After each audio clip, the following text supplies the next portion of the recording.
In the last lecture, if you remember, we did about the replication of DNA. Now, replication of DNA is the process of doubling the DNA. That is, it is a type of reproduction in DNA. One double-stranded DNA, it becomes two double-stranded DNA. One double-stranded DNA replicate to form two double-stranded DNA. This process of doubling the DNA is called as replication. Also, in the previous lecture, we have done about the replication is of semi-conservative type. Replication is of semi-conservative type. Semi-conservative replication in the sense, in the newly formed DNA, that is in the daughter DNA, one strand is parental and one strand is newly synthesized. Once again, replication में एक double stranded DNA से दो double stranded DNA बनता है.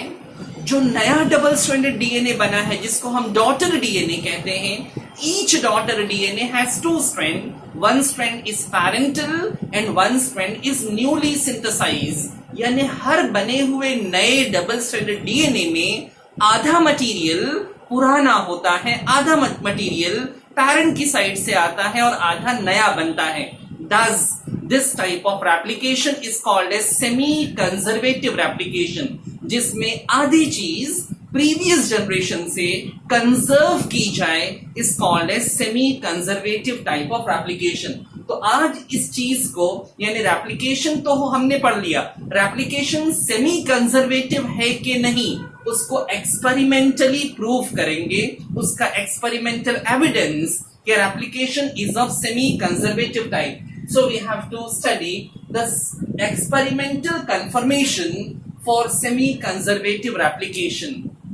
Now, this experimental confirmation for semi-conservative replication was done in 1958 by the two scientists as Michelson and Stahl.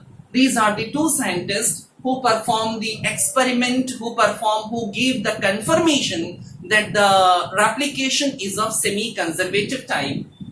Now, for this experiment, they have used the bacteria E. coli, that is Escherichia coli. E. coli bacteria के साथ उन्होंने जो technique perform किया, that is equilibrium density gradient centrifugation technique.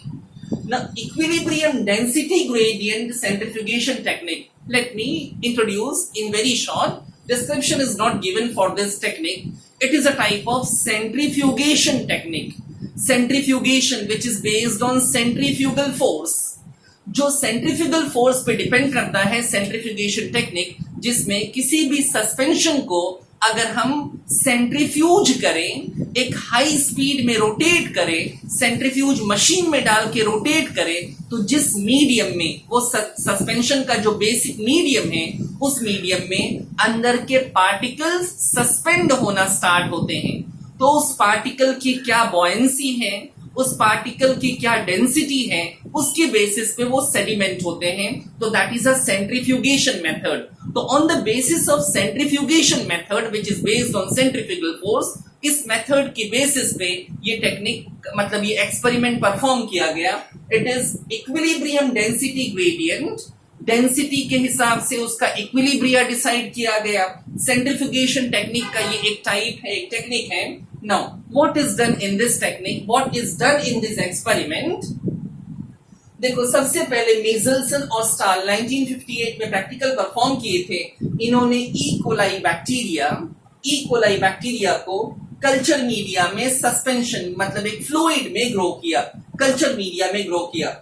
उस culture media में जो nitrogen डाला उन्होंने, वो नाइट्रोजन 14, जिसको लाइट नाइट्रोजन कहते हैं, लाइट नाइट्रोजन, उस नाइट्रोजन 14 वाले कल्चर मीडिया में ई कोलाई को ग्रो किया. अब बच्चों, ई कोलाई के पास भी, E coli is a bacteria, उसके पास भी उसका डीएनए है, डीएनए में न्यूक्लियोटाइड्स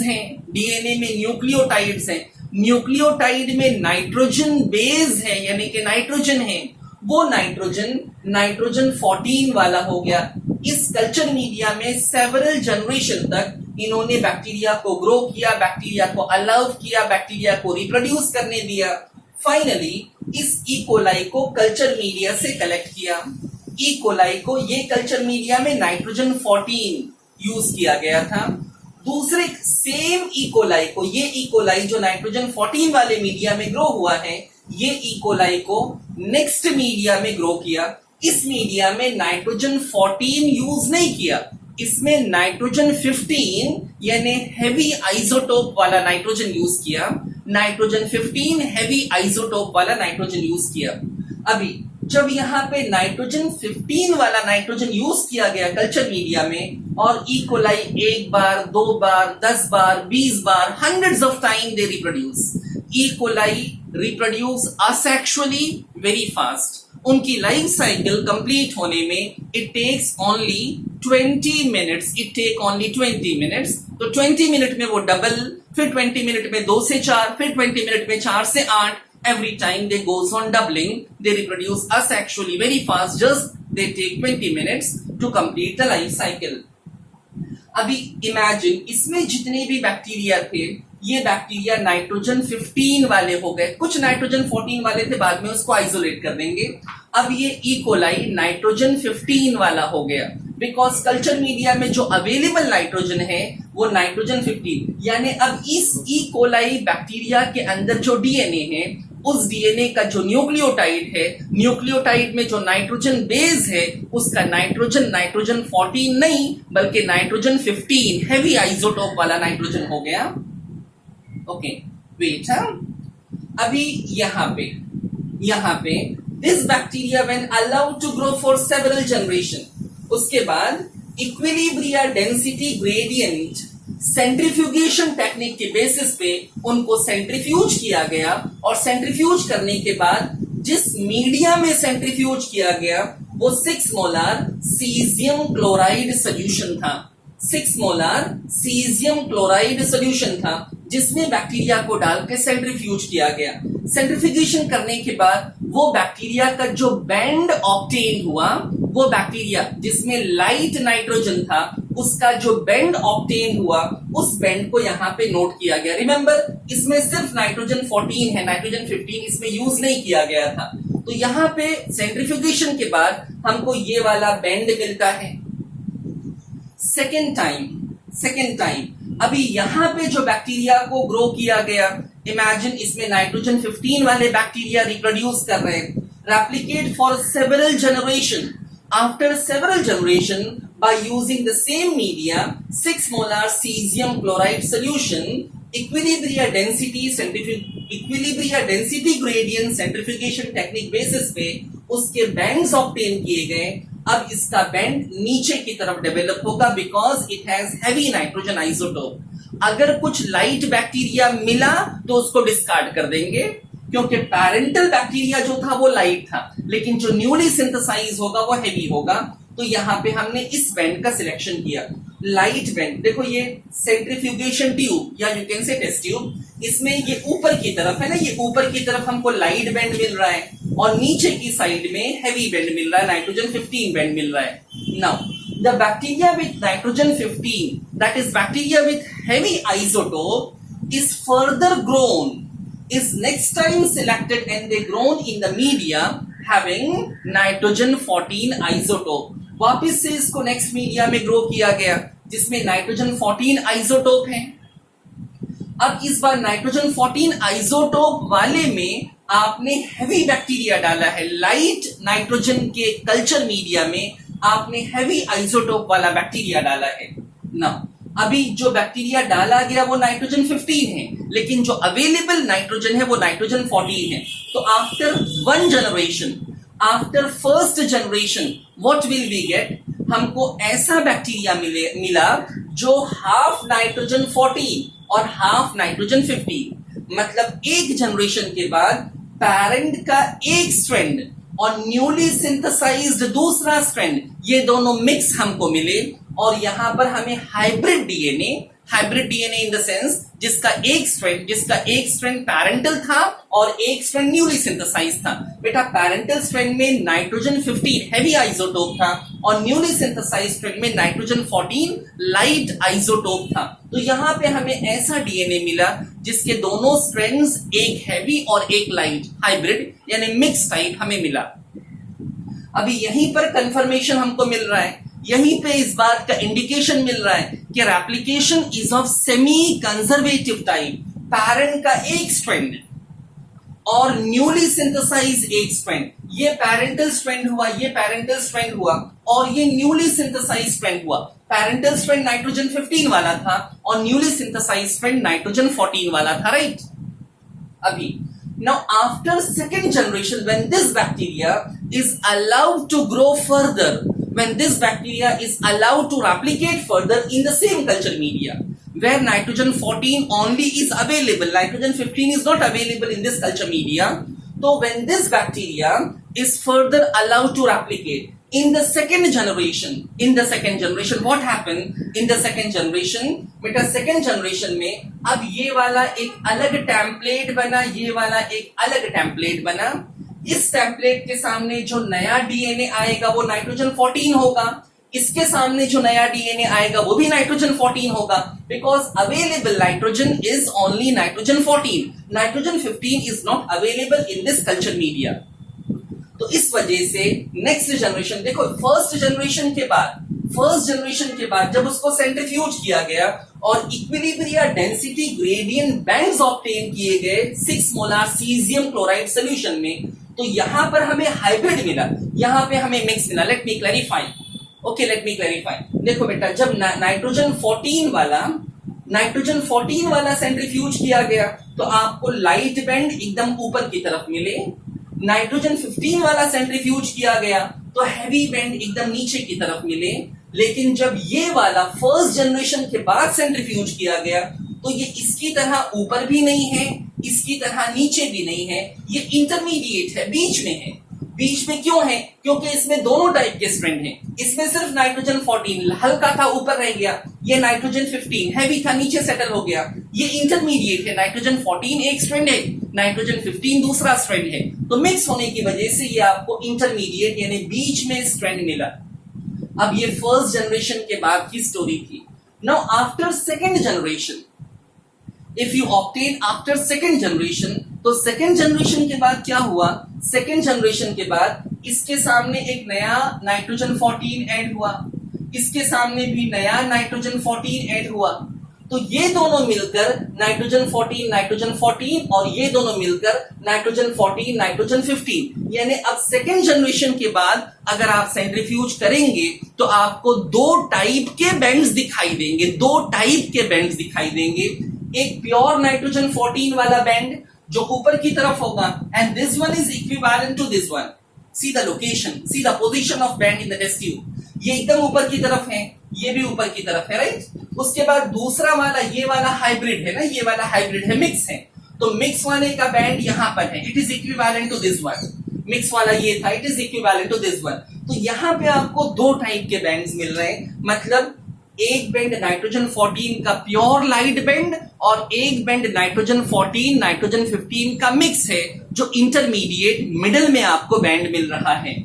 ओके, नाउ तो here you are getting two type of bands. Now the same thing is explained here once again, एक अलग तरीके से मैं एक्सप्लेन कर रहा हूं, बुक में दिया है ये मेथड। देखो, जब यहां पर आपने बैक्टीरिया को नाइट्रोजन 15 हैवी आइसोटोप वाले कल्चर मीडिया में ग्रो किया, and imagine all the bacteria becomes heavy. सभी बैक्टीरिया में हैवी यानी नाइट्रोजन 15 आइसोटोप वाला डीएनए था। ये बैक्टीरिया, ये वाला बैक्टीरिया, यहां पे जो ग्रो किया गया बैक्टीरिया, वो बैक्टीरिया ये है जिसके दोनों स्ट्रैंड्स आपको ब्लैक दिखाई दे रहे हैं। तो ये नाइट्रोजन, प्योर नाइट्रोजन 15 वाले बैक्टीरिया का डीएनए है। When they allow to replicate in the culture media having nitrogen 14, when this DNA allow to replicate in the culture media having nitrogen 14, that is light isotope, so what happened? Replication के लिए as said earlier, they take 20 minutes to replicate. 20 minutes are required to double the DNA, to replicate the DNA, I mean to complete the life cycle of E. coli. तो अब जो दो नए strand मिले, इसका replication हुआ, आपको दो नए स्ट्रैंड मिले।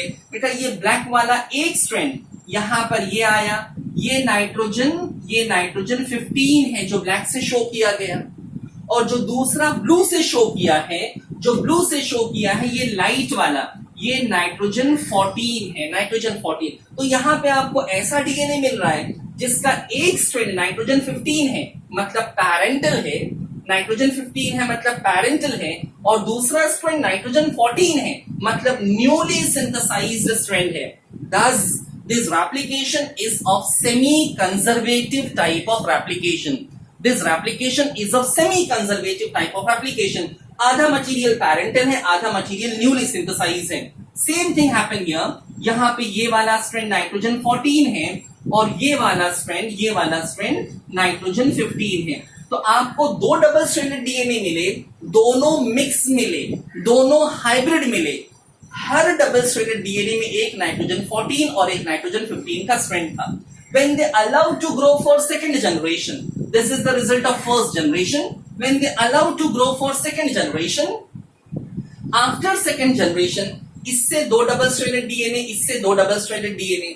बेटा अब ये ब्लैक वाला एक है, ब्लू वाला एक है, ये ब्लैक और ब्लू अलग हुए। इमेजिन ये ब्लू यहां पर गया, ब्लैक वाला यहां पर आया, इसके सामने नए डीएनए बने।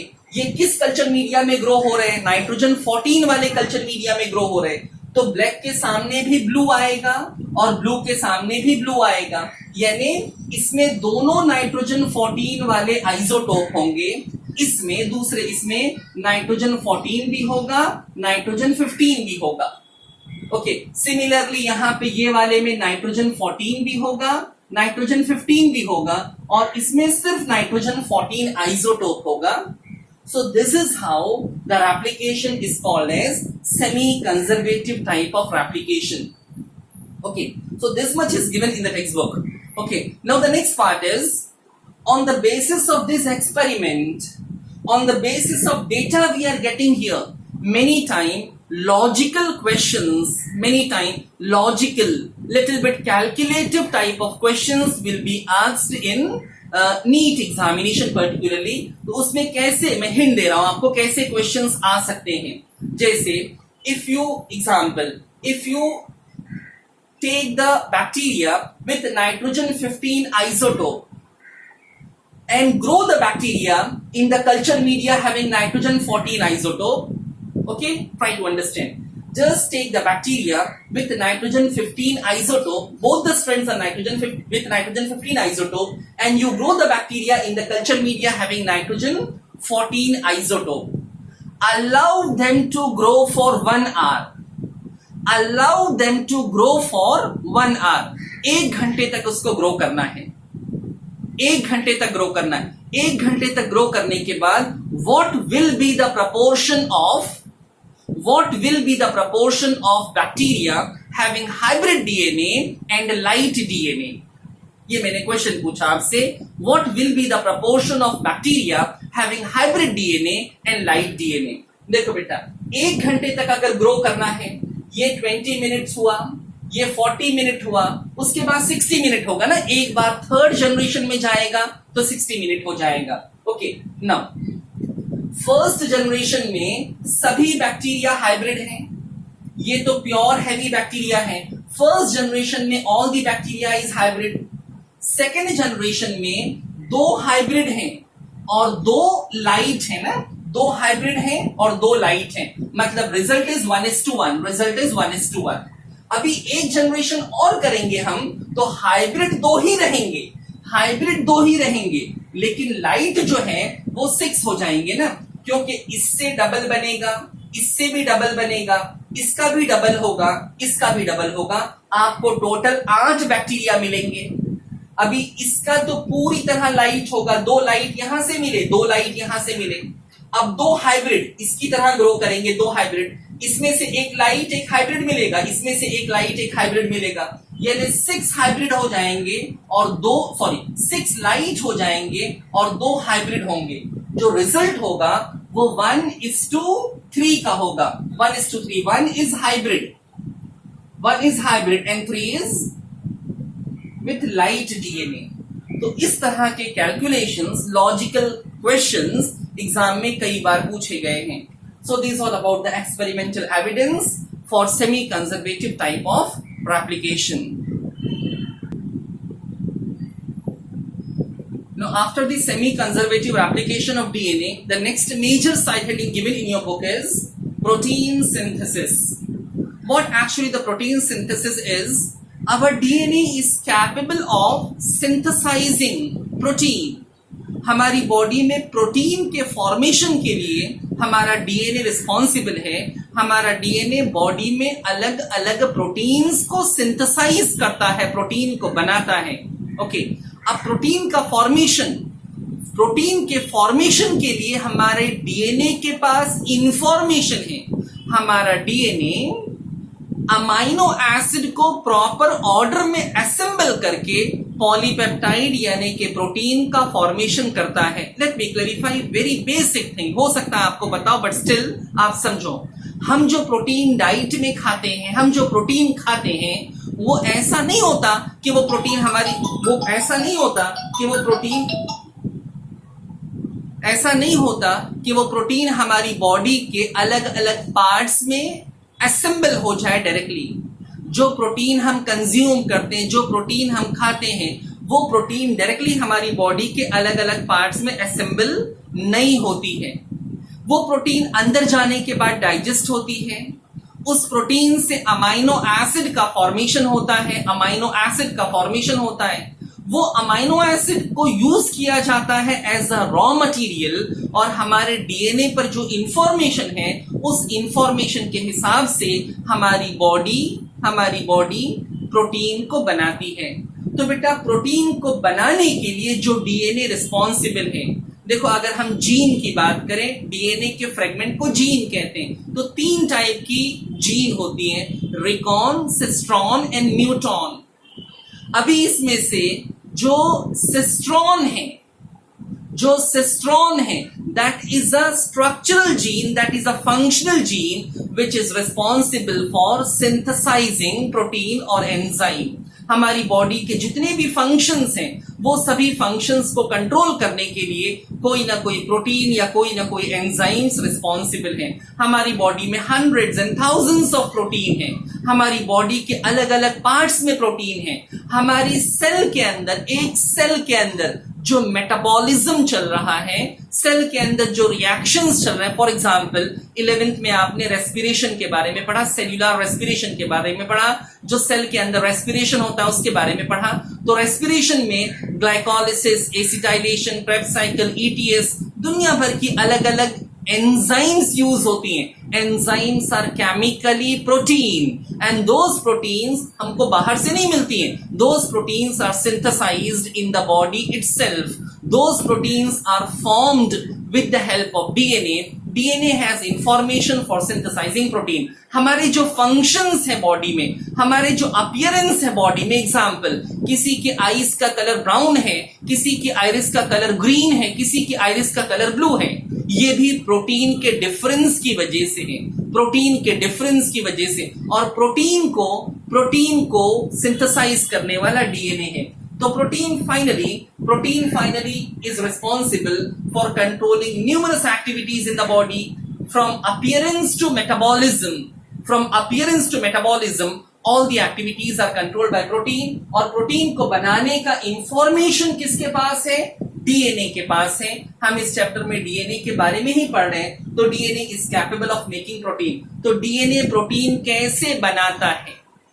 How DNA makes the protein. ये पूरा डिस्क्रिप्शन, एक लॉन्ग डिस्क्रिप्शन है, इट में टेक 2 to 3 लेक्चर्स व्हाटएवर. तो ये पूरा डिस्क्रिप्शन यहाँ पे हम स्टार्ट करने जा रहे हैं. तो इंपॉर्टेंस ऑफ प्रोटीन मैंने बताया.